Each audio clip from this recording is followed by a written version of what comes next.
Olá, minha gente, retornando depois do simulado. Espero que vocês tenham buscado se aprofundar naquelas informações que o simulado levou para vocês. E hoje a gente retorna com o nosso vídeo aula, trabalhando o capítulo 12. O capítulo 12, ele que fala sobre o renascimento. Renascimento é exatamente um período em que as coisas evoluíram. Saiu de um projeto do teocentrismo, passou para um projeto do antropocentrismo. Antropocentrismo, já diz o termo, antropo, homem, centrismo, centro de tudo é o homem, onde prevalece a razão, onde prevalece o questionamento, onde prevalece o aspecto da ciência.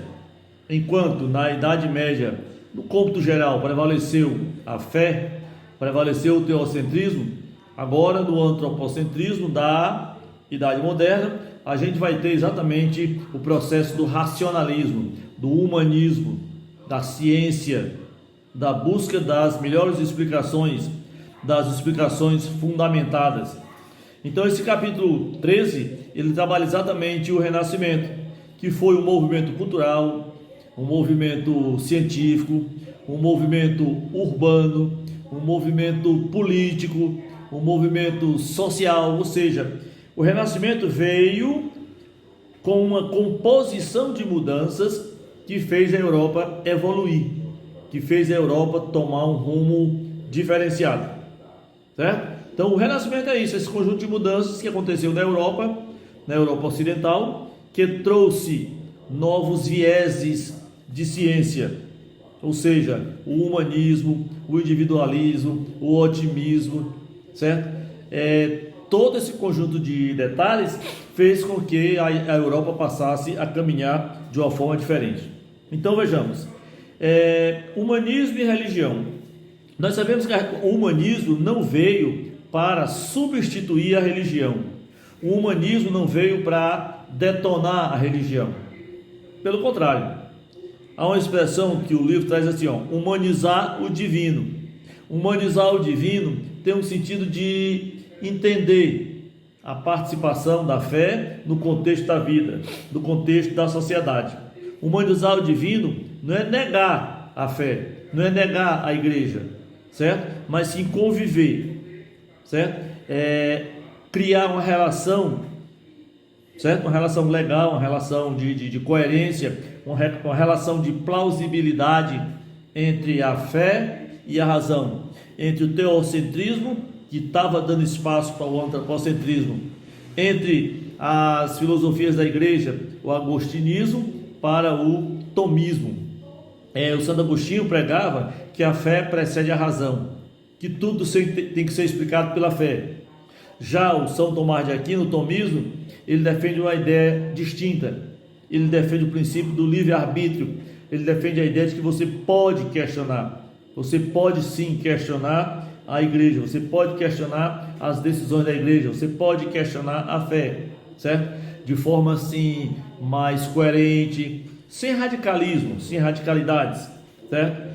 No Renascimento, nós temos vários destaques, nós temos vários renascentistas, como por exemplo, nós temos o Michelangelo, na arte da pintura, nós temos na ciência o Leonardo da Vinci, certo? O Galileu Galilei, o Nicolau Copérnico. Então todo esse pessoal, ele veio transformar, ele veio progredir nos mais variados setores da sociedade europeia.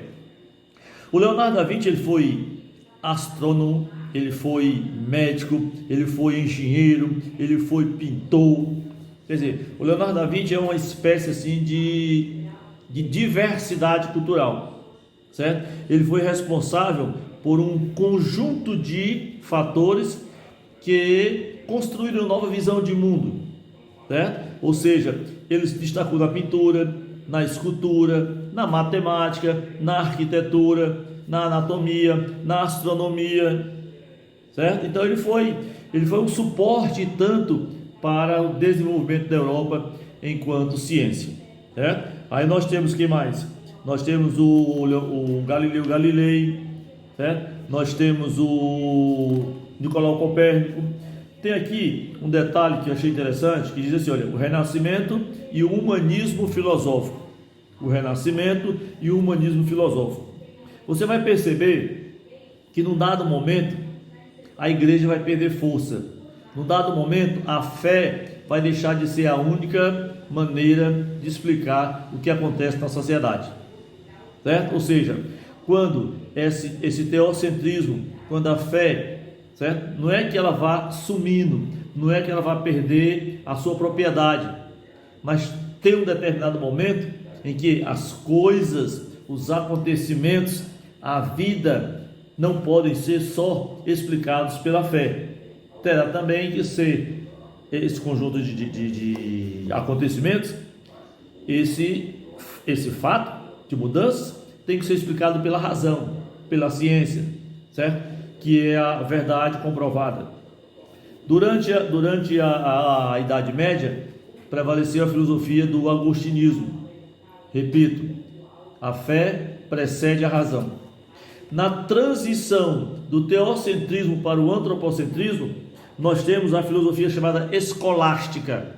A escolástica do São Tomás de Aquino, certo? A escolástica, o próprio autor diz que ela é empenhada em demonstrar racionalmente a existência de Deus, certo? Ou seja, a escolástica é uma transição de compreensão da igreja, de compreensão do divino, de compreensão da fé. Então a escolástica é exatamente uma filosofia que ela recua um pouco na imposição da fé e ela acata um pouco, certo? Da discussão, do questionamento, da ciência, da racionalidade. Então o Renascimento tem essas características, ou seja, da racionalidade, do humanismo. O humanismo a gente pode entender assim, são os textos criados lá na cultura clássica, na cultura greco-romana, só que eles virão para a Idade Moderna com a nova interpretação, com um novo entendimento. Ou seja, quando você lê um texto hoje, daqui a 5 anos, você vai ler o mesmo texto, você vai ter uma compreensão diferente, você vai ter uma compreensão diferenciada. Por quê? Porque você evoluiu durante aquele tempo, certo? Ou seja, o Renascimento ele proporcionou a construção da civilidade, ele proporcionou a construção de novas ideias. Nós temos dois pensadores da época, que é o Erasmo de Roterdã e o Nicolau Maquiavel. O Erasmo de Roterdã, ele pregava assim um princípio de que a sociedade devia ser mais justa, mais coerente, certo? Ele pregava uma sociedade ideal, digamos assim. O que é uma sociedade ideal? É aquela que a gente imagina que tudo vai acontecer dentro de uma normalidade, dentro de uma situação em que tudo, é aquela história, tudo vai dar certo. Eu sou muito contra essa ideia de vai dar certo. Vai dar certo, vírgula. Vai dar certo se você buscar. Vai dar certo se você lutar para alcançar aquele objetivo. Se você lutar para alcançar aquele intento. Vai dar certo. Se Deus quiser, Deus quer. Deus quer o bem, Deus quer tudo de bom. Mas você tem que fazer a sua parte, correr atrás. É o caso do Erasmo de Roterdã. Ele pregava a ideia do mundo ideal. Já o Nicolau Maquiavel, ele pregava o mundo do real, ou seja, você encarar o mundo como ele realmente é, como ele está acontecendo, como é a realidade. São dois mundos distintos. O mundo ideal é aquele que você sonha, que vai dar tudo certo, e o mundo real, onde você enfrenta o cotidiano, onde você enfrenta o que pode e deve acontecer, certo? Então o Renascimento, ele está no caminho da revolução do conhecimento. O Renascimento, certo? Ele chega a um ponto de conflitar a fé e a razão. Inclusive na medicina, ainda hoje nós temos o conflito de fé e razão. Por exemplo, na pandemia hoje, usar máscara, lavar as mãos, usar álcool gel para poder, né? Então isso aí é o real, é a ciência. Não, você vai orar, vai rezar, vai ler a Bíblia, vai pedir a Jesus. Bom, é a fé, certo? Mas uma coisa e outra ajuda. A fé fortalece o espírito e essa profilaxia, ela fortalece a realidade. A profilaxia é a realidade, né? Então nós temos que buscar essa situação e entender que o renascimento é uma construção do racionalismo, é um novo viés do entendimento do mundo, no plano cultural, certo? No plano de vida.